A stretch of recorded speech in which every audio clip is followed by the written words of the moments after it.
Let's get you ready to pass the new CompTIA SecOT Plus exam, which focuses on operational technology, or OT, computers that we use to run real equipment in the real world, like in power plants and water treatment facilities.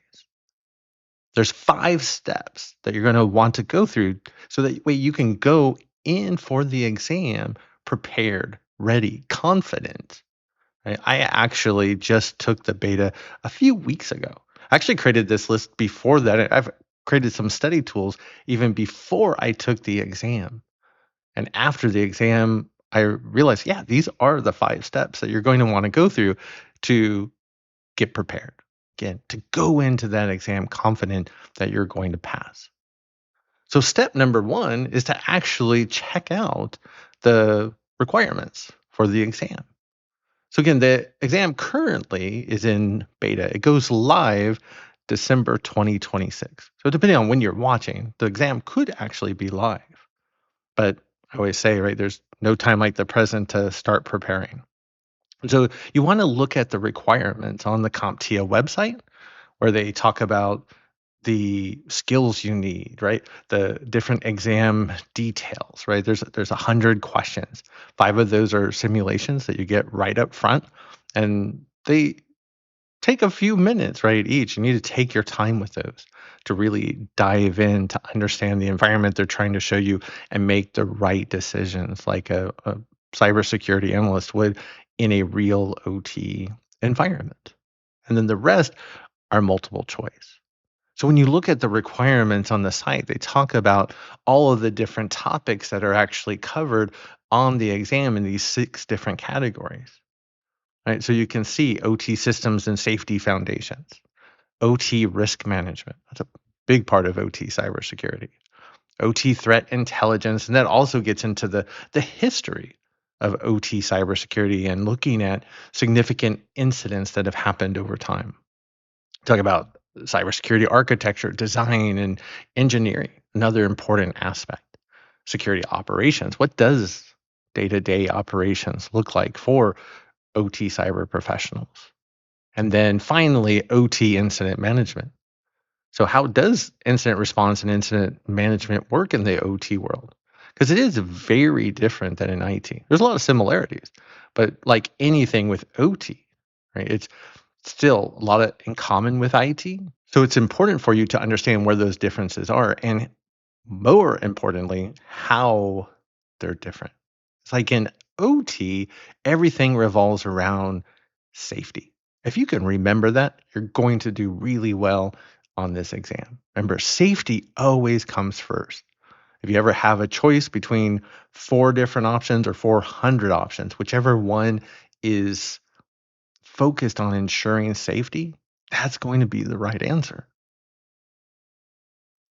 So don't forget to look at the requirements, not only in the website, but at the very bottom, you can see there's a link so you can see the full objectives.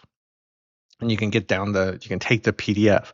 I actually used this PDF to create the study guide. And I didn't write anything out like I used to back in the day. I just put it in Gen AI and said, create a study guide based off of the requirements of this exam.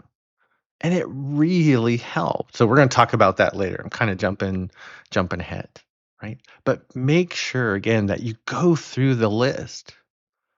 And if there's anything, right, that you're not familiar with, make sure that make a note of it, right? And that you pay particular attention, right? Take the time to learn about that particular subject. Because I even talk with people that work in OT and they're like, oh, wow, there was something on the exam. Like, that's just not something I've ever come across in my particular world, right? In my plant, or in my different roles in this manufacturing facility, let's say. Just something that I didn't come across. So you can take the time to fill in the blanks, right? Learn about those different specific areas that you don't have experience with, that you didn't know. So that way, again, if you go in for the exam and they ask you a question on it, you're good to go. So take the time, go through that list, identify what you know, what you don't. Those things that you're really comfortable with, and those things you're like, I don't have a clue, right? Focus most of your time on those things where you don't know. anything about those topics. And then you'll be a lot better off, right, to go take the exam. So step number 2 is, and this might sound a little self-serving, but watch my Getting Started in OT ICS Cybersecurity course.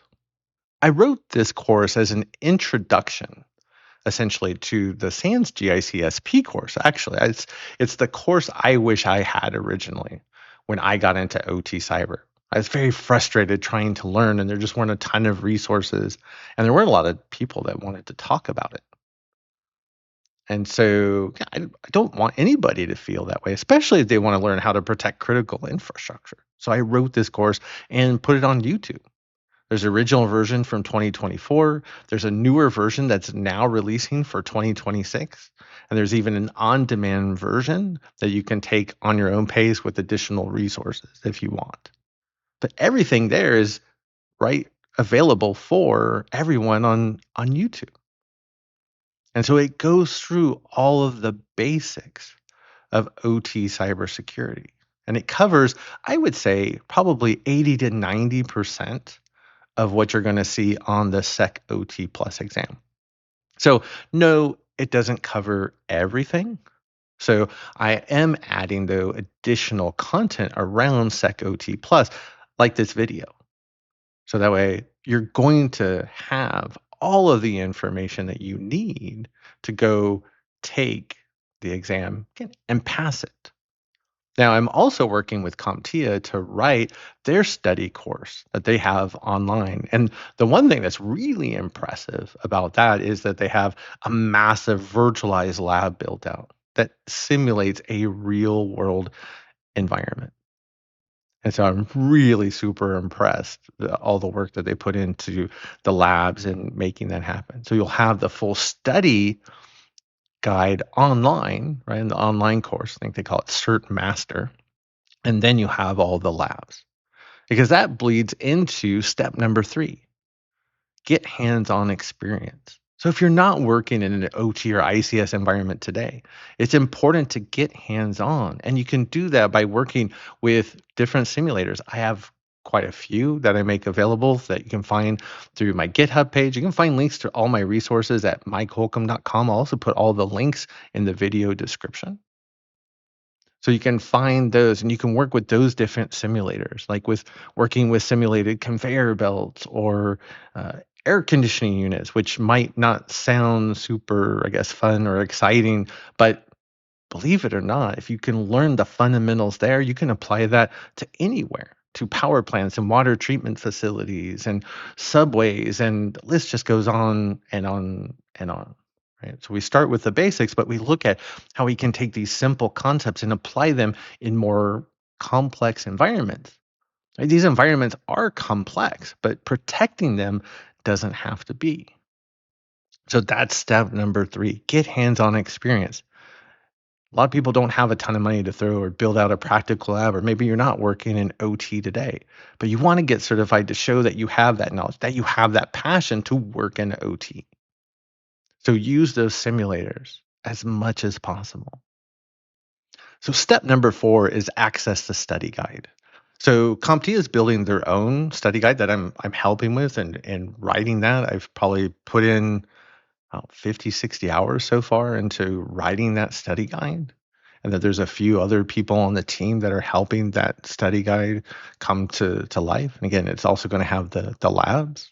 But I also created a study guide, like I mentioned earlier, just by taking the requirements and putting them in Claude and saying, create a study guide for me for this exam using these requirements.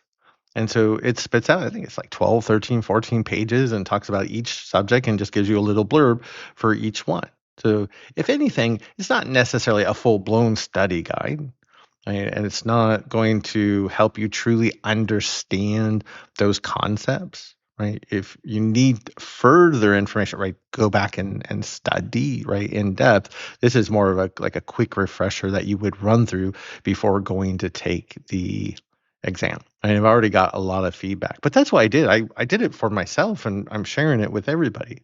But again, I'm not pretending I wrote it. I just did it with Claude. You can do the same thing, or you're more than welcome to use my copy. Or if you want, again, if you want more information on those, you can tell Claude to give you more information on each of those different subjects. You can have it write an entire book for you if you want, or ChatGPT or Gemini, but you get the idea.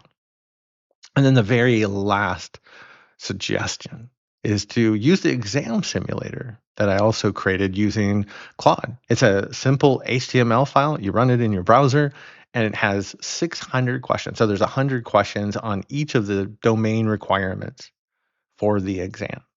You can go in and you can set how many questions that you want. Thanks, Claudia. And that you can practice. And a lot of the content is very similar in look and feel to what you're going to see on the exam.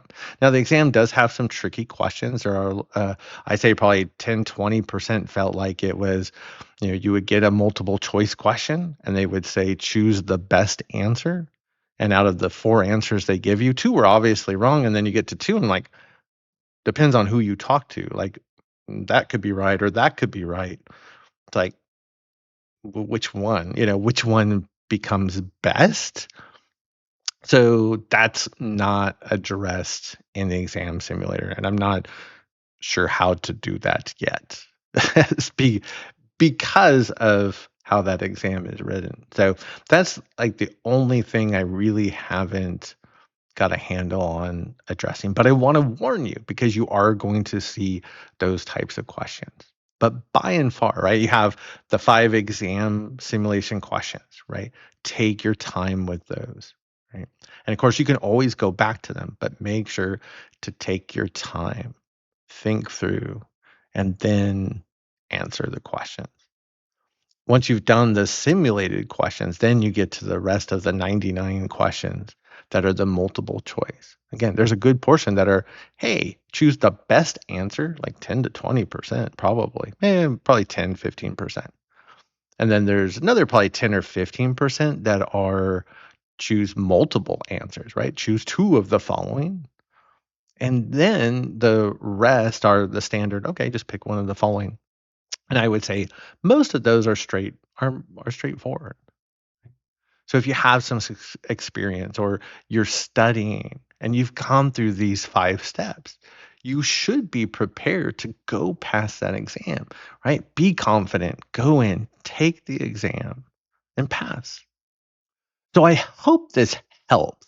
And so don't forget, I've dropped all the links to all the resources I've talked about and then some in the description, but be sure to come back. Let me know, right? Let everybody here know how you did, right? Drop it in the comments and good luck on the exam.